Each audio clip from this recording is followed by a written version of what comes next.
Health tips, हमेशा रहोगे जवान।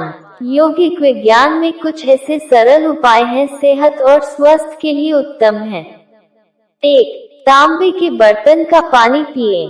तांबे के बैक्टीरिया नाशक गुणों में मेडिकल साइंस बड़ी गहरी रुचि ले रहा है।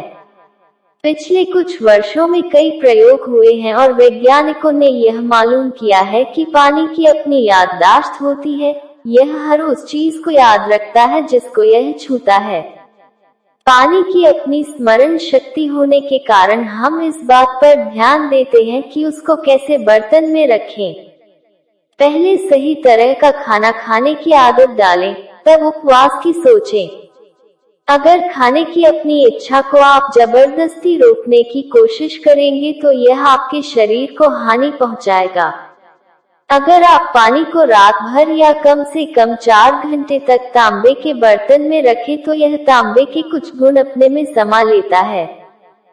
यह पानी खास तौर पर आपके लीवर के लिए और आमतौर पर आपकी सेहत और शक्ति स्फूर्ति के लिए उत्तम होता है। अगर पानी बड़ी तेजी के साथ पंप होकर अनगिनत मोड़ों के चक्कर लगाकर लोहे या प्लास्टिक की पाइप के सहारे आपके घर तक पहुंचता है तो इन सब मोड़ों से रगड़ाते टकराते गुजरने के कारण उसमें काफी दोष आ जाता है। लेकिन पानी में याददाश्त के साथ साथ अपने मूल रूप में वापस पहुंच पाने की शक्ति भी होती है। अगर आप नल के इस पानी को 1 घंटे तक बिना हिलाए डुलाए रख देते हैं तो दोष अपने आप खत्म हो जाता है। 2. शरीर को नींद नहीं, आराम दें। आप सोने किस वक्त जाते हैं, यह तो आपके लाइफस्टाइल पर निर्भर करता है, लेकिन महत्व इस बात का है कि आपको कितने घंटे की नींद की जरूरत है। अक्सर कहा जाता है कि दिन में 8 घंटे की नींद लेनी ही चाहिए। आपके शरीर को जिस चीज की जरूरत है वह नींद नहीं है, वह आराम है। अगर आप पूरे दिन अपने शरीर को आराम दें, अगर आपका काम, आपकी एक्सरसाइज सब कुछ आपके लिए एक आराम की तरह है तो अपने आप ही आपकी नींद के घंटे कम हो जाएंगे। लोग हर चीज तनाव में करना चाहते हैं। मैंने देखा है कि लोग पार्क में टहलते वक्त भी तनाव में होते हैं। अब इस तरह का व्यायाम तो आपको फायदे की बजाय नुकसान ही करेगा, क्योंकि आप हर चीज को इस तरह से ले रहे हैं जैसे कोई जंग लड़ रहे हों। आप आराम के साथ क्यों नहीं टहलते? चाहे टहलना हो या जॉगन, उसे पूरी मस्ती और आराम के साथ क्यों नहीं कर सकते? तो सवाल घूम फिर कर वही आता है कि मेरे शरीर को कितनी नींद की जरूरत है। यह इस बात पर निर्भर है कि आप किस तरह का शारीरिक श्रम करते हैं। आपको न तो भोजन की मात्रा तय करने की जरूरत है और न ही नींद के घंटे। मुझे इतनी कैलोरी ही लेनी है, मुझे इतने घंटे की नींद ही लेनी है, जीवन जीने के लिए ये सब बेकार की बातें हैं। आज आप जो शारीरिक श्रम कर रहे हैं उसका स्तर कम है तो आप कम खाएं। कल अगर आपको ज्यादा काम करना है तो आप ज्यादा खाएं। नींद के साथ भी ऐसा ही है। जिस वक्त आपके शरीर को पूरा आराम मिल जाएगा, यह उठ जाएगा चाहे सुबह के 3 बजे हो या 8। आपका शरीर अलार्म की घंटी बजने पर नहीं उठना चाहिए। एक बार अगर शरीर आराम कर ले तो उसे खुद ही जग जाना चाहिए। 3. 2 हफ्ते में एक बार उपवास करें। आप शरीर के प्राकृतिक चक्र से जुड़ा मंडल नाम की एक चीज होती है। मंडल का मतलब है कि हर 40 से 48 दिनों में शरीर एक खास चक्र से गुजरता है। हर चक्र में 3 दिन ऐसे होते हैं जिनमें आपके शरीर को भोजन की आवश्यकता नहीं होती। अगर आप अपने शरीर को लेकर सजग हो जाएंगे तो आपको खुद भी इस बात का एहसास हो जाएगा कि इन दिनों में शरीर को भोजन की जरूरत नहीं होती। इनमें से किसी भी एक दिन आप बिना भोजन के आराम से रह सकते हैं। 11 से 14 दिनों में एक दिन ऐसा भी आता है जब आपका कुछ भी खाने का मन नहीं करेगा। उस दिन आपको नहीं खाना चाहिए। आपको यह जानकर हैरानी होगी कि कुत्ते और बिल्लियों के अंदर भी इतनी सजगता होती है। कभी गौर से देखें, किसी खास दिन वे कुछ भी नहीं खाते। दरअसल अपने सिस्टम के प्रति वे पूरी तरह सजग होते हैं। जिस दिन सिस्टम कहता है कि आज खाना नहीं चाहिए, वह दिन उनके लिए शरीर की सफाई का दिन बन जाता है और उस दिन वे कुछ भी नहीं खाते। अब आपके भीतर तो इतनी जागरूकता नहीं कि आप उन खास दिनों को पहचान सकें। फिर क्या किया जाए? बस इस समस्या के समाधान के लिए अपने यहाँ एकादशी का दिन तय कर दिया गया। हिंदी महीनों के हिसाब से देखें तो हर 14 दिनों में एक बार एकादशी आती है। इसका मतलब हुआ कि हर 14 दिनों में आप एक दिन बिना खाए रह सकते हैं। अगर आप बिना कुछ खाए रह ही नहीं सकते या आपका कामकाज ऐसा है जिसके चलते भूखा रहना आपके वश में नहीं और भूखे रहने के लिए जिस साधना की जरूरत होती है वह भी आपके पास नहीं है, तो आप फलाहार ले सकते हैं। कुल मिलाकर बात इतनी है कि बस अपने सिस्टम के प्रति जागरूक हो जाएं। एक बात और, अगर आप बार बार चाय और कॉफी पीने के आदी हैं और उपवास रखने की कोशिश करते हैं तो आपको बहुत ज्यादा दिक्कत होगी। इस समस्या का तो एक ही हल है। अगर आप उपवास रखना चाहते हैं तो सबसे पहले अपने खान पान की आदतों को सुधारें। पहले सही तरह का खाना खाने की आदत डालें, तब उपवास की सोचें। अगर खाने की अपनी इच्छा को आप जबरदस्ती रोकने की कोशिश करेंगे तो यह आपके शरीर को हानि पहुंचाएगा। यहाँ एक बात और बहुत महत्वपूर्ण है कि किसी भी हाल में जबरदस्ती न की जाए। 4.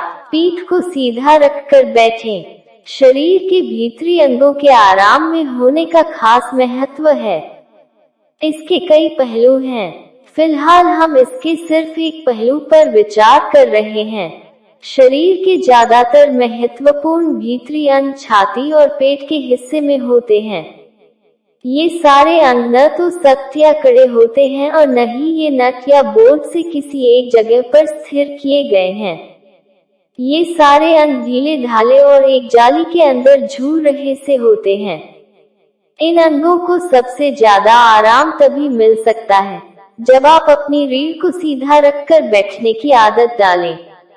आधुनिक विचारों के मुताबिक आराम का मतलब पीछे टेक लगाकर या झुककर बैठना होता है, लेकिन इस तरह बैठने से शरीर के अंगों को कभी आराम नहीं मिल पाता। मुझे इतनी कैलोरी ही लेनी है, मुझे इतने घंटे की नींद ही लेनी है, जीवन जीने के लिए ये सब बेकार की बातें हैं। आज आप जो शारीरिक श्रम कर रहे हैं उसका स्तर कम है तो आप कम खाएं। कल अगर आपको ज्यादा काम करना है तो आप ज्यादा खाएं। इस स्थिति में शारीरिक अंग उतने ठीक ढंग से काम नहीं कर पाते जितना उनको करना चाहिए, खासकर जब आप भरपेट खाना खाने के बाद आराम कुर्सी पर बैठ जाएं। आजकल काफी यात्राएं आराम कुर्सी में होती हैं। अगर आप कार की आरामदायक सीट पर बैठकर 1000 किलोमीटर की यात्रा करते हैं तो आप अपने जीवन के कम से कम 3 से 5 माह खो देते हैं। ऐसा इसलिए होता है क्योंकि लगातार ऐसी मुद्रा में बैठे रहने की वजह से आपके अंगों पर इतना बुरा असर होता है कि उनके काम करने की शक्ति में नाटकीय ढंग से कमी आ जाती है या फिर वे बहुत कमजोर हो जाते हैं। शरीर को सीधा रखने का मतलब यह कतई नहीं है कि हमें आराम पसंद नहीं है, बल्कि इसकी सीधी सी वजह यह है कि हम आराम को बिल्कुल अलग ढंग से समझते और महसूस करते हैं। आप अपनी रीढ़ को सीधा रखते हुए भी अपनी मांसपेशियों को आराम में रहने की आदत डाल सकते हैं, लेकिन इसके विपरीत जब आपकी मांसपेशियां झुकी हो तो आप अपने अंगों को आराम में नहीं रख सकते। आराम देने का कोई और तरीका नहीं है, इसलिए यह जरूरी है कि हम अपने शरीर को इस तरह तैयार करें कि रीढ़ को सीधा रखते हुए हमारे शरीर का ढांचा और स्नायु तंत्र आराम की स्थिति में बने रहें। 5. पंच तत्वों से जुड़कर जीवन जिएं। हम कुछ लोगों को बता रहे थे कि हमारे योग केंद्र में एक यौगिक अस्पताल है। तो अमेरिका से कुछ डॉक्टर इसे देखना चाहते थे और वे हमारे यहाँ आए। वे 1 हफ्ते यहाँ थे और 1 हफ्ते के बाद वे मुझसे बहुत नाराज थे। मैंने कहा क्यों, मैंने क्या किया? वे चारों तरफ यही बातें कर रहे थे, ये सब फालतू बकवास है। सद्गुरु ने कहा यहाँ एक यौगिक अस्पताल। कहाँ है यौगिक अस्पताल? हमें कोई बिस्तर नहीं दिख रहे हैं, हमें कुछ नहीं दिख रहा। फिर मुझे समझ आया कि उनकी समस्या क्या है। फिर मैंने उन्हें बुलाया और मैंने कहा परेशानी क्या है। उनमें से एक महिला, जिनकी आंखों में आंसू थे, बोली मैं यहाँ इतने विश्वास के साथ आए और यहाँ धोखा हो रहा है। यहाँ कोई अस्पताल नहीं है, बिल्कुल भी कुछ नहीं यहाँ, और आप बोल रहे हैं कि यहाँ अस्पताल है। मैंने कहा आराम से बैठिए। आपके अस्पताल के बारे में ये विचार है कि बहुत से बिस्तर हो जहां मरीजों को सुला दो और उन्हें दवाएं देते रहो। ये अस्पताल ऐसा नहीं है। मैं आपको आसपास घुमाता हूँ। सभी मरीज यहाँ बगीचे में काम कर रहे हैं और रसोई घर में काम कर रहे हैं। हम उनसे काम करवाते हैं और वे ठीक हो जाते हैं। तो सबसे महत्वपूर्ण चीज ये है कि अगर कोई बीमार हो तो हम उनसे बगीचे में काम करवाते हैं। उन्हें खाली हाथों धरती के संपर्क में कम से कम आधे घंटे से लेकर 45 मिनट तक जरूर होना होता है। ऐसा करने से वे स्वस्थ हो जाते हैं, क्योंकि आप जिस चीज को शरीर कहते हैं वो बस इस धरती का एक टुकड़ा है ना? हाँ या ना? वे सभी अनगिनत लोग जो इस धरती पर चले, वे सब कहाँ गए? सब धरती की ऊपरी सतह पर हैं, है ना?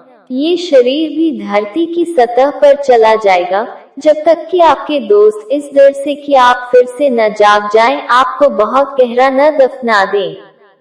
तो यह बस धरती का एक टुकड़ा है।